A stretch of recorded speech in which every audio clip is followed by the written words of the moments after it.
Hello students, today we are going to derive an equation for Sabine's formula. So let us see, we will consider certain things. Let A1, A2, A3, etc be the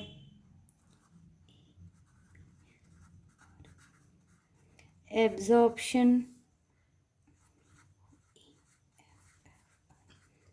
coefficient of each reflection from the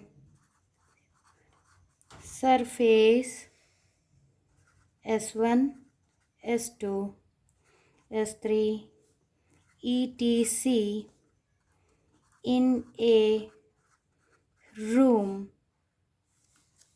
Meaning of this is, if I am speaking, this is a room and मैं यहाँ खड़े होके बात कर रही हूँ and you all are sitting in this like this. ठीक है, और आप लोगों के पास आपका बैग है, बॉक्स है, टेबल है, चेयर है, तो मैं जब बात करती हूँ तो हर जो चीज़ें मेरे रूम में प्रेजेंट है इंक्लूडिंग यू, वहाँ पे एब्जॉर्प्शन भी हो रहा है और बाकी चीज़ें रिफ्लेक्ट भी हो रहा है. तो A1 अगर तुम्हारा बैग है, फर्स्ट पर्सन का बैग A1 है, उसका सरफेस एब्जॉर्प्शन कोएफिशिएंट A1 से हमने डिनोट किया है और उसका सरफेस एरिया रहेगा S1. अब दूसरे पर्सन का बैग या बॉक्स रहेगा A2, एब्जॉर्प्शन कोएफिशिएंट रहेगा, और S2 उसका सरफेस एरिया रहेगा. ठीक है, तो अब हम आगे बढ़ते हैं. Then the average value of the absorption coefficient A bar, हम एवरेज देख रहे हैं, is given by A bar is equal to A1 S1 plus A2 S2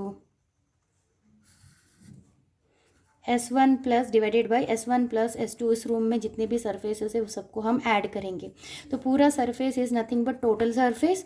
तो उसी को हम समेशन फॉर्म में लिखेंगे AI SI upon total S, where capital S is equal to S1 plus S2 plus S3 plus.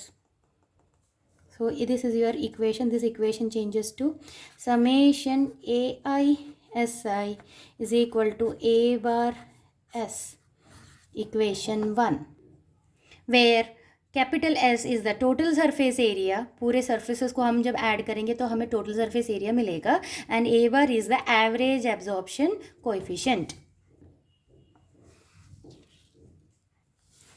Bye statistical method given by Jaeger. Jaeger is the name of the scientist, और उन्होंने bye statistical method उन्होंने कुछ बोला है. उन्होंने ये बताया है कि the sound travel and average distance, sound travel होता है बिटवीन टू सक्सेसिव कोलिजन के बीच में जो एवरेज डिस्टेंस है that is 4V upon S, और जो V है that is the volume and S is the surface area. So this is the equation given by Jaeger. Again the equation is 4V upon S is the average distance travel by the sound between two successive reflections. Hence, the average path lambda, we will denote average path by lambda, traveled by a sound wave between two successive reflection is given by lambda is equal to 4V upon S. This is your equation number 2. Let small v be the velocity of sound, therefore time taken between two successive reflection. अब हम निकालने वाले हैं time taken between two successive reflection कितना रहेगा, is equal to 4V upon S into small v. Small v क्या है, velocity of the sound. This is your equation number 3. Now we will find the average number of reflection. We will denote the average number of reflections by small n in time. Capital T is given by n is equal to S into small v into capital T divided by 4v. This is your equation number, I think this is equation number 4. Let I0 be the initial intensity of sound in a room. Now अब एक और concept है, यहाँ से मैं बात कर रही हूँ तो मेरा जो साउंड रहेगा, अब यहाँ पे जाके फर्स्ट पर्सन जो यहाँ बैठा है इस पे मेरी आवाज़ गिरी, ठीक है। तो इस पे क्या हो रहा है, some portion of my sound is absorbed by this person and the rest is emitted या रिफ्लेक्टेड फ्रॉम हियर। तो हम जब first time I0 is the initial, I0 जाके इस पे टकरा रहा है, ठीक है। तो हम फर्स्ट में जब समझेंगे तो इस पे हम टोटल कभी भी 1 लेंगे और एब्जॉर्प्शन है, एब्जॉर्प्शन को हम A बार से डिनोट करेंगे। तो फर्स्ट टाइम जब रिफ्लेक्शन होगा तो 1 माइनस A बार रिफ्लेक्ट होगा। 1 हम टोटल मान के चलते हैं तो 1 से A बार जो वो सरफेस है, सरफेस का एब्जॉर्प्शन A बार होगा, ठीक है। तो we will write that over here. So now at first reflection A bar is the fraction absorb हुआ, एब्जॉर्ब होने के बाद रिफ्लेक्ट कितना हुआ, 1 माइनस A बार रिफ्लेक्ट हुआ। एंड आफ्टर, अभी हम देखेंगे आफ्टर 2 रिफ्लेक्शन, 1 के बाद दूसरा रिफ्लेक्ट हुआ। तो after 2 reflection the fraction reflected कितना रहेगा, पहले बार में रिफ्लेक्शन हुआ 1 minus A bar, second time में रिफ्लेक्शन हुआ 1 माइनस A बार, तो it will be 1 minus A bar the whole square. At a steady state, अभी हम कोई एक स्टेडी स्टेट कंसिडर करेंगे, कोई एक particular time. Let the source of sound is suddenly cut off, मेरे बोलने के बाद मल्टीपल रिफ्लेक्शन हुआ, मल्टीपल रिफ्लेक्शन होने के बाद एक ऐसा स्टेट आ जाएगा कि आगे वो आवाज़ आगे नहीं बढ़ेगा, यानी सडनली कट ऑफ हो जाएगा।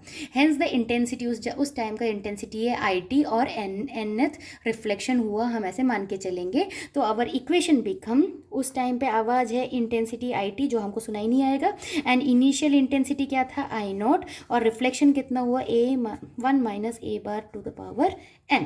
But we already derived n क्या है, तो हम वहाँ पे उसकी वैल्यूज पुट करेंगे। तो 1 minus A bar to the power SVT upon 4V, equation number 5। अभी हम एक छोटा सा डेफिनेशन देखेंगे, that is standard reverberation time.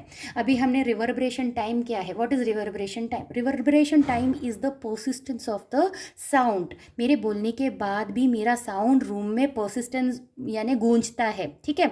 अभी अकॉर्डिंग टू रिवर्बरेशन टाइम यानी ये होता है कि द एक्चुअल जो साउंड है वो 10 टू द पावर -6 के हिसाब से वो नीचे जाएगा, ठीक है। Intensity of the sound falls, गिरेगा, कितना नीचे गिरेगा, 10 to the power -6 of its original intensity से 10 टू -6 जब गिरेगा, that is our standard reverberation time. So once again, according to standard reverberation time of a room is the time required, time कितना लगेगा for the intensity, जो हमारा intensity of the sound to fall to 10 to the power -6 of its original intensity after the original sound is cut off, यानी वो equation रहेगा हमारा IT upon I0 कितना गिर रहा है, 10 टू द पावर -6 गिर रहा है, ठीक है। So this is your equation number 6। Now ये दोनों इक्वेशन को हम जब इक्वेट करेंगे तो हमें क्या मिलेगा, 10 to the power -6 is equal to 1 minus A bar SVT upon 4V। Now taking log of both sides, taking log to the base E 10 to the power -6 is equal to SVT upon 4V log to the base E 1 minus A bar. Now we will write this equation in terms of T. So take everything to the downsides. तो हमें equation मिलेगा t is equal to, just t को वहाँ रखो, बाकी सबको change करो, log to the base e 10⁻⁶ 4v upon sv log to the base e 1 minus a bar. Since a bar is less than 1 तो हम इसको एक्सपांड करेंगे log e 1 minus a bar as, कैसे हम एक्सपांड, हमने देखो log को हमने ओपन किया, जब ओपन किया तो हमें ये ब्रैकेट में मिलेगा minus A bar plus A bar the square upon 2 minus A bar the whole cube upon 3। अभी हमें ये भी पता है A bar is very very small, तो ए बार का स्क्वायर और छोटा हो जाएगा, ए बार क्यूब भी बहुत छोटा आएगा, तो हम क्या करेंगे, we will neglect the higher order of A bar, हम सिर्फ we will retain only the first term. तो आवर इक्वेशन मॉडिफाइज, हमारी इक्वेशन मॉडिफाई हुआ t is equal to 2.303 into log to the base 10, अभी 10 लिए इसलिए 2.303 से हमने मल्टीप्लाई किया 10⁻⁶ into 4v upon S V into minus A bar first term को। अभी हम कुछ चीज़ें यहाँ सब्स्टिट्यूट करेंगे। सब्स्टिट्यूट वेलोसिटी हम जानते हैं, वेलोसिटी ऑफ साउंड इज 330 पर मीटर पर सेकेंड हमने ले लिया, तो हम अभी इसमें पुट करेंगे and we will obtain log 10 to the power -6, हम इसको -6 ले सकते हैं, तो हम -6 ले लेंगे एंड आवर इक्वेशन होगा मॉडिफाई होके t is equal to 2.303 into -6 into 4v upon -s into 330 into a bar. तो ये इसे भी हम सॉल्व करेंगे तो हमें मिलेगा 0.16v अपॉन समेशन ai/si, ये हमारा रिक्वायर्ड सबाइंस फॉर्मूला है, वेरी इंपॉर्टेंट। और ये जो है एस जो रहेगा वो एस का जो यूनिट रहेगा वो स्क्वायर मीटर्स में रहेगा, एंड जो वी रहेगा वी का ये रहेगा क्यूबिक मीटर, वेरी इंपॉर्टेंट। ये एस जो रहेगा स्क्वायर मीटर में रहेगा और वी जो रहेगा वो क्यूबिक मीटर में रहेगा। अगर हमारा वॉल्यूम, इफ़ वॉल्यूम हमने फुट में लिया और हमारे जो फुट में लिया, फुट क्यूब में लिया, ठीक है, फुट क्यूब, एंड हमारा जो सरफेस है, सरफेस को हमने लिया फुट स्क्वायर लिया, तो हमारा जो स्टैंडर्ड रिवर्बरेशन टाइम थोड़ा सा मॉडिफाई होगा एंड ये जो वैल्यू है वो चेंज होके 0.05 upon v upon summation ai/si। Sometimes वो बोलते हैं तुम्हें इन FPS पॉन्ड सिस्टम में, फूड पॉन्ड सिस्टम में, सेकेंड सिस्टम में कन्वर्ट करने के लिए, तो तुम्हें ये डायरेक्टली तुम लिख लोगे and you will get the full marks, ठीक है। I hope you understood the Sabine's formula. This is Sabine's formula for the reverberation time t. Thank you.